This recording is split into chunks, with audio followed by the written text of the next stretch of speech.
You want to introduce Allan? Well, sure. I have the great pleasure. I met Alan. Oh, no, it's been a year and some change now. Alan, who lives in the UK and who is legally blind. And it's amazing to me how the sheer inspiration of the fellow he is, because while you might think that he has recognized his challenges, but no, he has recognized what been enabled to do because of his challenges, and he's an inspiration. And he told me when we first met that he was really busy doing great things, and he wants to do even greater things. And he's not going to let the fact that he can't see so well. And we don't know how God is going to yield and reveal to him in a greater way to do great and amazing things. You know, it's one thing that people you get to become, some issue occurs, and you'll hang that issue around your neck as if it's the thing that keeps you, from life.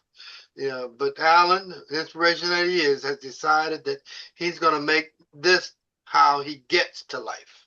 And how his, he's going to make his penalty his benefit.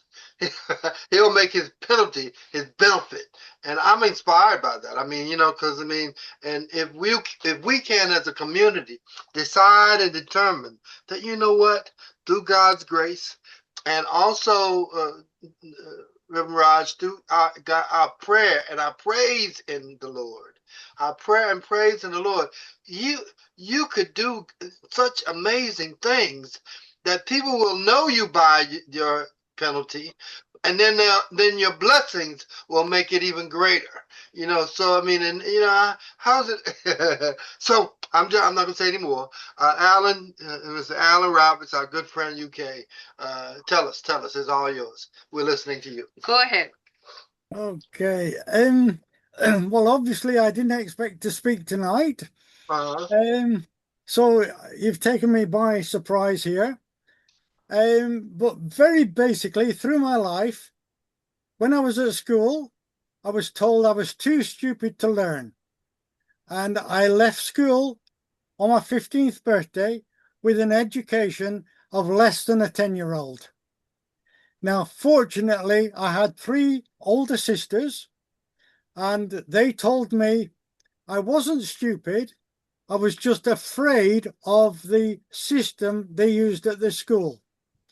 And I had been expecting a life of menial jobs and achieving nothing throughout my life. Once my sisters explained everything to me, I saw life in a different light altogether. And all of a sudden I decided I was going to be not menial jobs, but high tech. So I took high tech training, and I became top of my class week after week, month after month, and year after year. I got back what I would call my yearning for learning, and I wanted an even higher level of technical training. So I joined the army, because the army is vast, and everybody in the army has to be able to communicate with everybody else. And those people in charge of communications have really got to be on the ball. Otherwise, the whole thing is just a mess. That was the job I wanted. So I joined the army. I took the technical training. I came top student. And all through my career, I've pushed myself to be the top in everything I've done. Now, when my sisters taught me about how the mind works, I was so impressed about it that I started telling my fellow students. And I've been teaching, training, mentoring, and coaching mind development since a teenager 65 years ago. So now everything I do, because of that mindset, it pushes me on. I never stop for anything. As you know, I lost my sight because of diabetes. I've got a heart monitor implanted in my chest and monitor my heart 24 hours a day because I've got major heart problems. I spent most of the last 6 months in hospital because of cancer, but nothing stops me. So I keep going. I've got major projects.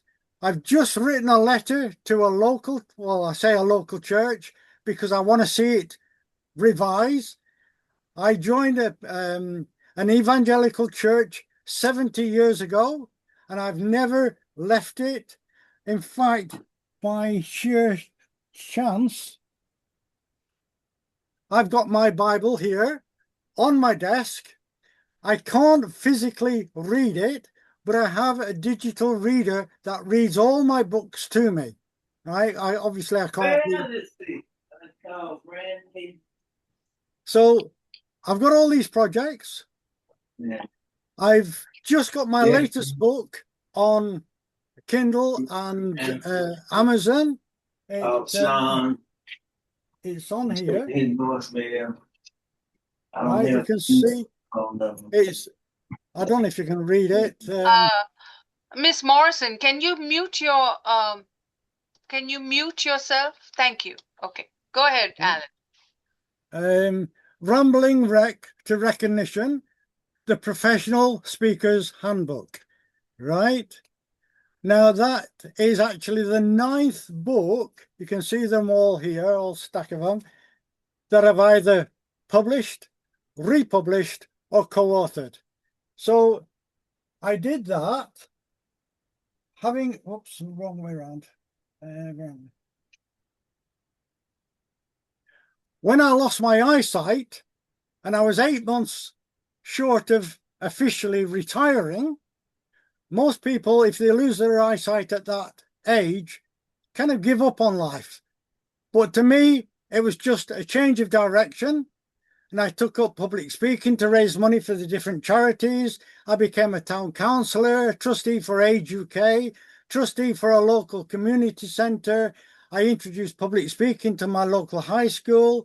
I joined Probus, a club for retired professional and businessmen. I retired from them 2 years ago as chairman, and I've never stopped. I keep pushing myself. So as a personal challenge, when you can't see to read or write, I thought, what a good challenge to write a book. So I learned software for the blind. I learned to touch type, and I started writing, and I've ended up with all these books. I've been teaching, training, mentoring, and coaching mind development for the last 65 years. So I've created a mind and what I call my open mind program for students and teenagers. And I've now got that on at least one of my websites. And the explanation for that is children have open minds. They're always asking questions. But when you get to your 40s, 50s, 60s, the older you are, the more set your mind. And somebody in their 70s, it's virtually impossible to get them to change their mind or to look at new things. By following my program as a teenager, I put it into their subconscious, and that subconscious is there for a lifetime. That's what happened to me. That's why now at 80, I'm literally a few weeks away from my 81st birthday. I'm still driven. So I've got all these projects I'm working on. Nothing will stop me. Despite my health and all the other problems I've faced, nothing stops me because of that mindset. And that's what I'm putting out to all these students. Now, what I've done is my program will help the students. The income I get by selling it to the students will go into a not-for-profit, and the not-for-profit I can then donate to all the different charities here in the UK that I support. And at the same time, it keeps my brain active. So to me, that's a win-win-win situation. And that's the way I lead my life.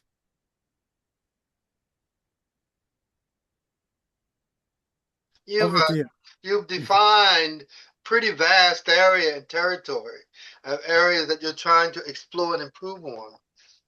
And I also have to tell you that Allan wants to be a millionaire to support his foundations. So he wants to use his millionaire status to continually support his foundations. And incredible, Allan, incredible. I'm inspired by you, and and you know, I don't know, you're in your 80s. What day is your birthday? 26th of June. 26th of June. Okay. It's coming up. Okay. All right. Next week, and actually, Peg, I'm glad you're here, and Grace and Miss Morrison and Raj. Next week on the 30th, we're doing something we've never done before, and all of you are invited. We are starting the Brightside Speaker Academy. So we're going to teach you how to get paid speaking assignments.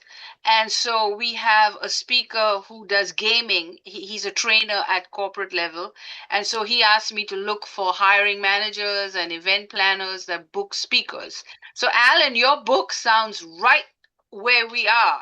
So we're in sync. So what I'll do is I'll send you a LinkedIn message, and I want you to come back and talk about giving people tips on how to get paid to be a speaker. Yeah. We'll also get some people who've been on TEDx. Have many of you heard about TEDx? All of you should be TEDx speakers so that you get a wider range of people, because it's just not only Brightside, but there's a whole world outside of Brightside. So we're going to bring you some experts. Just don't leave us. Keep coming back to us. But we're going to cast the net beyond us. So we want to introduce you to some organizations that book speakers. And so it's going to be a great event. Now, each of you will get a video, because we'll do a training on how to record a speaker video that you can then use to get speaking opportunities. So it'll be a speaking come workshop thing. And of course, everyone will get a chance to talk about their books and everything, but we'll give you instructions on how to do a video that you can then use in your speaking bio or your speaking profile. So that is on the 30th at 2 p.m. next week, and I hope all of you will come. I will send out the notice, and then we'll talk about how we're going to do it. But Allan, I think your book is right there. So tell me a little bit more about this book. I just started, I looked for something to do, and I was doing this public speaking. I entered the Toastmasters International Speech Contest. Now, I didn't want to do it because I was so busy and I couldn't afford the time. They gave me about 2 months' notice, and I just said, no, I can't do it. But the club competition was on the Tuesday, and on the weekend, they rang me up and said, we've only got 2 contestants. We need a 3rd person to run the competition. Will you stand in at the last minute? So normally these speeches are motivational or inspirational speeches, and I didn't have time to put that speech together. Now, I live in a place called Droitwich, and Droitwich is built on a bed of salt. Droitwich salt is famous worldwide. So I know about the salt. So I gave literally a speech on salt. And surprise, surprise, I won the competition, which was good, but it meant I had to go on to the next round, which I didn't want to do. But I didn't have time to create another speech. So I went on to the next round, gave exactly the same speech, and there was about 20 or 30 different speakers at the next group, and I came 3rd, which was great because I got the recognition, but I didn't have to go through to the next one. However, one of the people listening contacted me and said he loved the story, he loved the presentation, he loved everything about it. And he asked me, would I be keynote speaker at the next conference they were doing, which was a matter of 2 months later. And it was paid and, expenses. And I thought, well, why not? So I did that. And that was kind of the start of public speaking. My last major one was actually on my 80th birthday when I spoke at the Women's International Summit in Florida somewhere. I was obviously on Zoom, but that was the last one I've given because I've been so ill since. I haven't been able to get on and do them. But I did do the TEDx training, but then I couldn't follow it up because I've been too ill. Well, we're happy that you're back and you're on your feet again. And so we look forward to hearing more and more. So as it is, we're giving you kudos. Keep going, Allan. Go, Allan. Go, Allan. Go, Allan. Go, Allan. So don't be discouraged. The top is close, and your 81st birthday promises to be an outstanding time and occasion. So we'd like to know. We go on record for being your biggest fans. We go on record for being your biggest fans, and we just want to encourage you. And the top is the top, and there's nothing like the top. So be encouraged. Thank you so much, Allan, for being with us. Thank you.